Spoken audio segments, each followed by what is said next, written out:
얼마가 있어야 건물주가 될 수 있나요? 수익을 늘리는 것을 저는 선호합니다. 케바케라고 하죠. 케이스 바이 케이스. 기자님의 굉장히 샤프한 부분. 다시. 근데 그렇게 되어질 수밖에 없죠.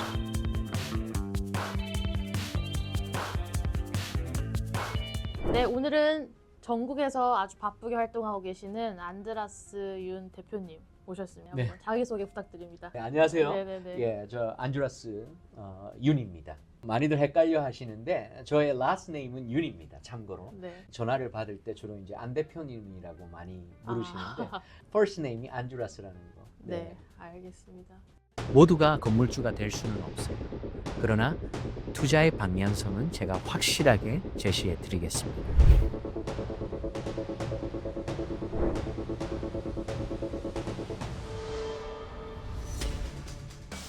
뭐 말씀드렸지만 한국에서 어린 시절을 보냈고요.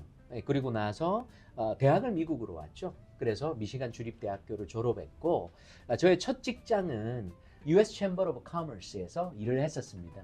에피소드가 있다면 그것을 한미 FTA라고 그러죠. 그것을 진행할 때에 이제 저는 좀 말단 사원이었기 때문에 첫 직장이 네네 첫 직장이고 소위 말하는 필요한 부분에 있어서 리서치만 준비해서 갖다 주는 그런 역할이어서 제가 좀 이제 거기서 보고 배운 것들을 바탕으로 저의 온 비즈니스를 계속해서 시작하게 되었는데 저는 회사를 이제 계속해서 운영해 왔어요. 요즘 많이 바쁘시다면서요, 대표님? 네 요즘에 네네. 예, 거의 기적을 체험하고 있습니다. 네네. 왜 이렇게 바쁘세요? 전국에서 다 연락이 오시는. 지금 현재 이제 커머셜이 좀 얼어붙었다라는 그렇죠. 커머셜뿐만이 아니라 집조차도 이제 부동산 자체가 얼어붙었다라는 얘기가 많은데요. 저는 이제 커머셜 부동산을 하면서 느끼는 건 뭐냐면 결국에 이럴 때가 기회거든요. 그래서 저랑 함께 일하시는 많은 저의 클라이언트들은 이런 기회를 포착하시는 거예요. 저는 이제 커머셜을 하지 않습니까? 미니멈 한 20 밀리언 정도의 세일을 해요. 그 10년이란 기간 동안 평균 그렇게 했기 때문에 거의 300 밀리언? 와, 300 밀리언이면 돈 많이 벌었겠구나. 왜냐면 거기에 커미션을 따지면 우리 조지아 같은 경우도 그렇고 많은 부분에서 3%의 커미션 아닙니까? 근데 그게 이제 그렇지는 않아요. 커머셜은 건물의 가격이 더 높게 측정되면 거기에 따라서 커미션도 네고시able 항상 조절이 되어 왔었거든요. 이제 그런 측면에서 안 해본 게 없죠. 거의 커머셜 투자의 거의 모든 분야들을 다 섭렵했다고 저는 자신 있게 말씀드릴 수 있습니다. 그 전문으로 하시는 커머셜 부동산이란 뭘까요? 기자님께서 생각하시는 커머셜 부동산 하면 딱 떠오르는 게 있으세요? 뭐 상가 건물? 그렇죠. 네. 그리고 또 창고? 재밌어요. 네. 기자님께서 창고라고 말씀하시잖아요. 이게 왜 그러냐면 모든 사람들이 얘기하는 것은 그 심리가 내포되어 있잖아요. 왜 창고가 많은지 아세요? 오피스를 많이 얘기를 할 거잖아요. 원래는. 그렇지만 왜 기자님께서는 창고라고 얘기를 했을까? 뭐냐면 조지아에 그만큼 창고 세일이 많기 때문에. 조지아가 어느덧 이 물류의 중심지가 되어가고 있어요. 그러다 보니까 조지아에 많은 현대라든가 LG라든가 삼성이나 기업들이 몰리기 때문에 물류 공장, 물류 회사들이 많이 포진되어 있죠. 그러니까 한참 조지아의 industrial properties, 그러니까 웨어하우스들이 불티나게 팔렸었어요. 그거를 기자님으로 계시다 보니까 계속 듣다 보는 거예요. 그러니까 창고가 나온 거예요. 자, 그런데 이것을 다른 주로 가져가서 콜로라도에 있으면 뭐가 떠오르느냐? 호텔, 모텔이 들어옵니다. 자, 어디에 뭐가 많다? 뻔한 거죠. 자, 이거를 뉴욕으로 가져가 볼까요? 오피스 빌딩이 많이 나옵니다. 그러니까 내가 어디에 있느냐. 그리고 한 예로 몬타나 지역에 있다. 이렇게 따지면 RV 파크가 많이 나옵니다. 그죠? 이런 모든 것들이 커머셜이죠. 커머셜의 에어리아는 굉장히 많아요. 또 다른 측면으로 보면 우리가 잘 알고 있는 집을 얘기하는데 이 레지던셜은 유닛이 4개까지거든요. 유닛이 5개부터는 커머셜로 분류됩니다. 우리가 잘 알고 있는 아파트먼트, 이것 또한 커머셜 세일이 되는 거죠. 투자 목적으로 커머셜 부동산을 구매하시는 분들이 많잖아요. 그럼요. 그 커머셜 부동산 투자의 매력이 뭘까요? 그게 포인트예요. 레지던셜은 주거의 목적이고 커머셜은 투자의 목적이죠. 수익성이 있어야지 투자할 만한 가치가 있다고 표현돼요. 최근 10년으로 따졌을 때 우리 기자님께서 이 샤킹한 일이다라고 경험한 게 뭐가 있어요? 경제적인 측면에서. 팬데믹? 그렇지. 코로나 팬데믹. 그죠? 코로나 팬데믹 이후로 커머셜 투자에 대한 스펙트럼이 완전히 바뀌었어요. 뭐냐? Nothing can guarantee. 그 어떤 것도 보장된 수익성 그런 거는 존재하지 않는다. 건물주는 무조건 돈을 번다라는 개념이 이제는 사라지는 거지. 왜? 어떤 건물이 살아남느냐의 싸움인 거죠. 왜? 누가 그 안에 들어가 있느냐에 따라서 less risk.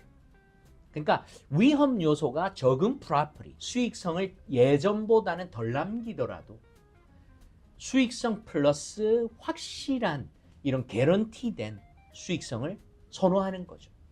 그래서 그런 스펙트럼이 바뀌었어요. 그래서 이것을 제가 왜 몸소 느끼고 있냐면 저는 매년 액티브하게 리스팅과 매입을 하고 있어요. 경제는 급속도로 바뀌고 있습니다, 여러분. 하루 다르게 소위 말하는 페드가 움직임에 따라서 페드가 움직이는 거는 인플레이션에 따라서 바뀌거든요.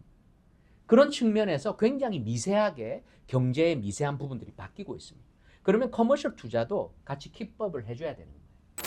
할럼에서 커머셜 부동산 매력을 좀 몇 가지 짚어주셨어요. 네. 아까 말씀해주셨던 높은 수익성, 맞아요. 네.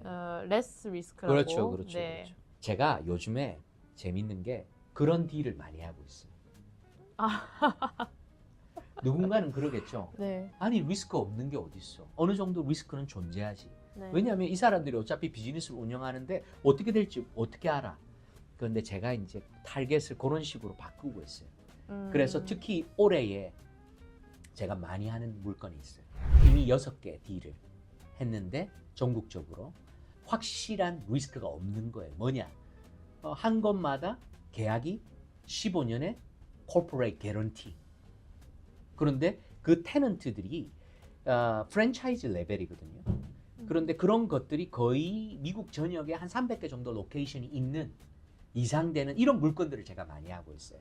리스가 보장하는 한 설령 그 로케이션이 망할지라도 제가 소유하고 있는 이 건물에 들어가 있는 테넌트가 망할지라도 corporate에서 백업을 해주는 거죠. 남아있는 리스 기간 동안. 그러면 다시 칼럼으로 돌아가서 네.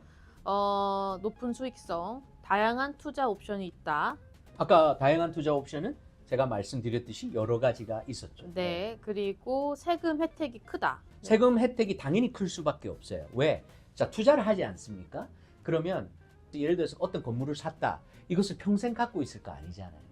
그리고 투자라고 제가 말씀을 드렸죠. 이것을 사고 나서 팔아야 돼요. 커머셜 건물의 장점은 더 많은 수익을 창출하거든요. 그러면 그런 만큼 텍스에 대한 부담이 있겠죠. 그리고 수익이 확실하다라고. 네. 그리고 5번째, 관리가 편하다. 6번째, 위기 시 자산 가치 보존이 유리하다. 그럼요. 7번째, 검증된 투자 방법이다라고 맞습니다. 설명해 주셨는데. 네. 지금 말씀하신 포인트들이 모두가 연결돼요. 결국에는 무엇으로 이것이 연결이 되는가? 많은 블랙 포인트들이 있죠. 거기에서 하나로 직결돼요. 뭐냐? 보장된 수익성과 최소의 리스크라고 보시면 되겠습니다. 이 두 개를 가지고 골자로 해서 계속해서 변형되어지는 거죠. 알겠습니다. 이것도 세세한 부분들은 또 이제 회차를 거듭할수록 계속 나눠야죠. 대표님이 또 맞습니다. 자세히 설명해 주실 네, 것이고. 네. 그러면은 얼마가 있어야 건물주가 될 수 있나요? 얼마가 있어야죠? 제일 어려운 질문입니다. 네. 자, 왜냐면 사람마다 다 틀리잖아요. 솔직히 만불 있어도 뭐 싼 건물이 있으면 살 수 있죠. 그 건물이 어디 있는 건물이에요? 있겠죠. 어딘가에. 그러나 우리가 이 부분에 대해서 우리가 좀 확실하게 했습니다. 지금 우리가 하는 것들은 커머셜 투자 아닙니까? 그러면 투자할 만한 건물이어야 정답이에요. 비어있는 건물을 산다고 가정하면 안 돼요. 어떤 사람은 그렇게 질문하겠죠. 그러면 뭐 돈 있는 사람들만 사나? 근데 그렇게 되어질 수밖에 없어요. 안타깝죠. 자, 그러면은 조지아에서 요 정도 있으면은 건물 살 수 있다. 그러니까 어느 최소 얼마 정도 있어요? 그렇죠. 이제 계속해서 집요하게 이제 얼마 있으면 사냐에 대해서 계속 건물주라고 물어보시는데 불리고 싶을 수 있잖아요. 솔직히 10만 불 있다고 치면 모든 것은 다운페이를 얼마 할 수 있느냐에 따라서 측정되어집니다. 간단하게 제가 이 말씀만 드릴게요. 누군가가 10만 불이 있다. 그러면 거의 30만 불짜리의 건물을 살 수가 있는 거예요. 그러면 30만 불 건물이 차 있다고 가정할 수 없죠. 비어 있는 건물이에요. 저는 그런 딜을 하지 않아요. 그러니까 건물은 있겠죠. 저는 안 합니다.